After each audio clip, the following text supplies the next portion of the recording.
Welcome back. आप देख रहे हैं सुबह सवेरे पाकिस्तान। आपके इल्म में होगा जब कसूर में बहुत सारे बच्चों के साथ ज्यादती के वाक़यात पैदर पे सामने आना शुरू हुए तो बहुत सारे लोगों ने यहाँ पे डार्क वेब की मौजूदगी की बात की। उन्होंने कहा कि ये सब ऐसे ही नहीं हो सकता, ये रैंडम वाक़यात नहीं है, ये नेटवर्क है, ये कोई नेटवर्क है, ये कोई ग्रोह है जो कि काम कर रहा है। और फिर आपके इल्म में होगा अभी पिछले दिनों जब रावलपिंडी में एक शख्स जो है वो गिरफ्तार हुआ है, याज सुहेल नाम का, जो कि पेशावर की हुकूमत के साथ मुंसलिक था और एज कंसल्टेंट काम कर रहा था, और फिर उसको जो है वो सजाए मौत दी गई। अब एक और इस तरह का वाक़या जो हमारे सामने आ गया है कि इस घिनौने धंधे में यानी बच्चों की फोहश वीडियोस बनाकर अपलोड करने वाला एक और जुनूनी दरिंदा कानून के शिकंजे में फंस गया है।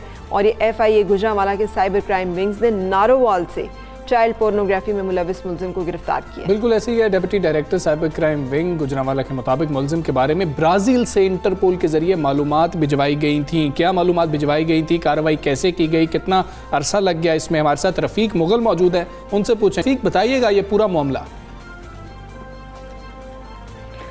जी बिल्कुल, ये नारोवाल का रिहायशी है, रियाज नाम है इस लड़के का। ये 2017 और 18 में इसने एक ग्रुप ज्वाइन किया था, व्हाट्सएप ग्रुप। जैसे सोशल मीडिया पे मैसेजेस आते हैं कि आप हमारा ग्रुप ज्वाइन करें, फेसबुक पे आते हैं, तो व्हाट्सएप ग्रुप पे इसने ये ग्रुप ज्वाइन किया था 2017 में। ये इंटरनेशनल गिरोह था जो बच्चों की फहाश वीडियो बनाते थे, और ये वीडियो जो है ये डार्क वेब समेत और दीगर कई ऐसी वेबसाइट्स हैं उनको ये फरोख्त की जाती थी। और ये 2017 से ये मुसलसल इस घिनौने धंधे में मुलविस था। ये 3 बहनों का इकलौता भाई है और ये अंडर मैट्रिक का, इतना पढ़ा लिखा भी नहीं है। इसके वालिद साहब जो हैं उनकी जूतों की दुकान है। तो ब्राज़ील गवर्नमेंट ने जब अपने उस मुल्क में कार्रवाई की तो उन्हें पता चला कि एक करिंदा जो है वो उसका ताल्लुक पाकिस्तान से है। फिर उन्होंने पाकिस्तानी गवर्नमेंट से तमाम मवाद जो है वो शेयर किया। उस पर FIA साइबर क्राइम जो है गुजरांवाला फिर वो हरकत में है। उन्होंने नारोवाल में कार्रवाई करते हुए इस रियाज नामी नौजवान को गिरफ्तार किया। इसके पास जो लैपटॉप था वो भी बरामद कर लिया गया, डिवाइसेस थी बहुत ज़्यादा वो भी बरामद की गई, और 600 से ज़ायद वीडियो जो है अभी तक जो इससे बरामद हो चुकी हैं। और मैं आपको बताऊं कि 100 से ज़ायद वीडियो वो वीडियो हैं जो कम सिन बच्चियां और बच्चे हैं उनकी वीडियो हैं। और इसने अपने अकाउंट पर बाकायदा तकरीबन 200 के लगभग वीडियो जो है वो शेयर भी की थी इसने उस व्हाट्सएप ग्रुप में। इस तरह ये बहुत, इसके अलावा जो तकरीबन 500 के करीब जो वीडियोज हैं वो बच्चियां और बच्चे वो तकरीबन 17, 18 और 19 साल के करीब उनकी उम्रें हैं। रफीक, हमें ये भी बताइएगा, इसके घर वालों को पता नहीं चला कि इसके पास इतने गैजेट्स कहाँ से आए जबकि इसके पास आमदनी का कोई जरिया नहीं है? उन्होंने इससे कभी सवाल किया, क्या उनसे पूछा गया? और दूसरा ये कि जब ये अपलोड कर रहा था और ये बच्चे जो है कि उन्होंने रिपोर्ट नहीं किया यहाँ पुलिस को, उनमें से किसी ने रिपोर्ट नहीं किया हुआ कि उनके साथ ज्यादती हुई या उनके साथ इस तरह का कोई वाकया या वकूआ पेश आया। तीसरा ये कि किसी इंटेलिजेंस एजेंसी डिटेक्ट नहीं कर पाई कि इस तरह का मवाद यहाँ से अपलोड हो रहा है और ये गंदा, हम एक कॉमेंट कोई लिख दे तो वो उसको साइबर क्राइम जो है वो पेश कर लेता है रिपोर्टिंग के लिए। कोई सहाफ़ी कोई बात लिख दे तो उसकी पेशियां लगना शुरू हो जाती हैं। या बच्चों की फोहश वीडियोस अपलोड हो रही थी और किसी के इल्म में नहीं था कि ये हो रहा है।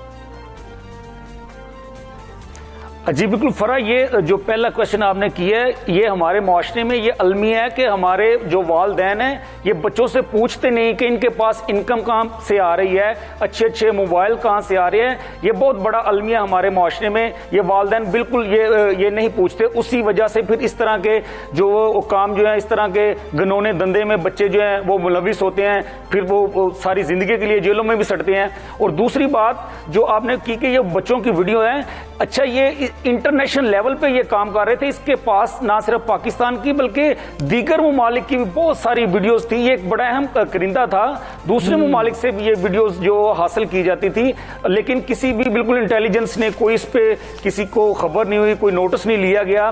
ब्राज़ील की गवर्नमेंट ने इस पे मुकम्मल तौर पर तमाम मवाद जो है वो फ्राहम किया है। और इसने 2017 और 18 में जो मोबाइल ये इस्तेमाल कर रहा था वो मोबाइल फिर इसने मार्केट में भी बेचे हैं, उसके बावजूद कोई चीज सामने आई। FIA जो है अब इसके जो बैंक अकाउंट्स चेक कर रहे हैं कि कितनी रकम अब तक इसके पास आ चुकी है, जा रहे हैं जो है। बिल्कुल ठीक है, आप हम बता रहे हैं तफ्तीश का मरहला जारी है। बहुत शुक्रिया रफीक, आपने हमें आगाह किया, हमें मालूम ही नहीं हुआ। ब्राज़ील का शुक्रिया कि ब्राज़ीलियन गवर्नमेंट ने जो है हमें बताया कि जी यही लम्हा फिक्रिया है कि हमें मालूम नहीं होता कि हमारे यहाँ पर क्या क्या चीज़ें हो रही होती हैं और बहुत सारी चीज़ें जो हैं है वो हमें वैसे ही पता चल जाती हैं कि उसने ये लिख दिया और उसने ये कर दिया और उस पर गिरफ्तारियां भी अमल में आ जाती हैं। अब आगे बढ़ेंगे और बात कर लेंगे कुछ क्रिकेट के हवाले से। तो बड़ी बढ़ के मारने वाला भारत कोरोना के सामने इस वक्त बेबस हो गया और अगले साल भारत में शेड्यूल्ड है T20 वर्ल्ड कप और उस पर भी खदशात के बादल अब मंडला रहे हैं।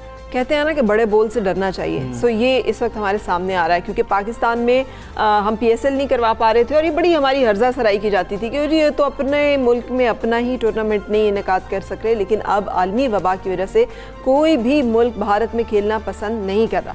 इस हवाले से PCB के CEO वसीम खान का कहना है कि अगले साल T20 वर्ल्ड कप भारत से मुत्तहिदा अरब अमारात मुंतकिल हो सकता है।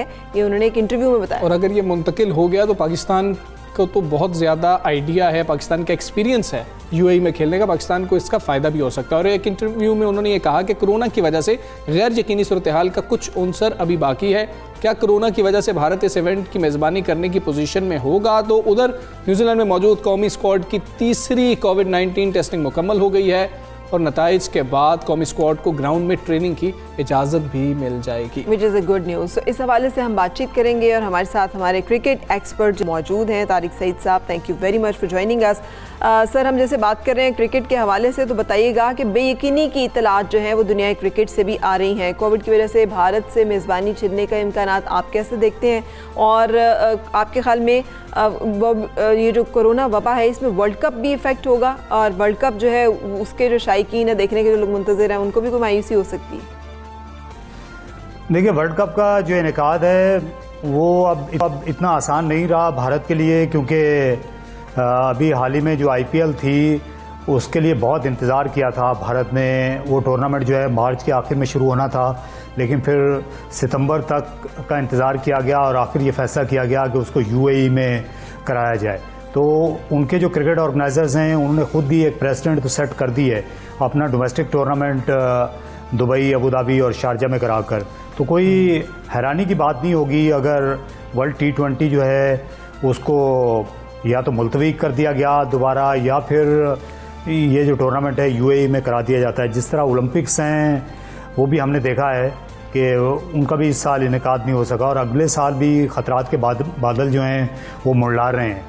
और जो बहुत तरक्की याफ्ता मुल्क है जापान, उनके लिए मसाइल हो रहे हैं। तो भारत तो अभी इस मामले में पीछे है। तो कोई ये हैरानकुन बात नहीं होगी अगर टूर्नामेंट भारत से बाहर शिफ्ट कर दिया जाए या फिर ये टूर्नामेंट गैर मुअय्यना मुद्दत के लिए दोबारा मुलतवी हो जाए। इत्तलात आ रही है, न्यूजीलैंड की बात कर लेते हैं। स्क्वाड के 8 अरकान में कोविड-19 की तशखीस हो चुकी है। अलबत्ता सरफराज और मोहम्मद अब्बास को अब टीम ज्वाइन करने की इजाज़त भी मिल गई है। न्यूजीलैंड बोर्ड की जानिब से टीम को वापस भेजने की बात के बाद उनकी वजारत सेहत ने बात की थी। और अब सारे माहौल को किस तरह देख रहे हैं, कितना प्रेशर होगा और मैदान में कोई फ़र्क नज़र आएगा?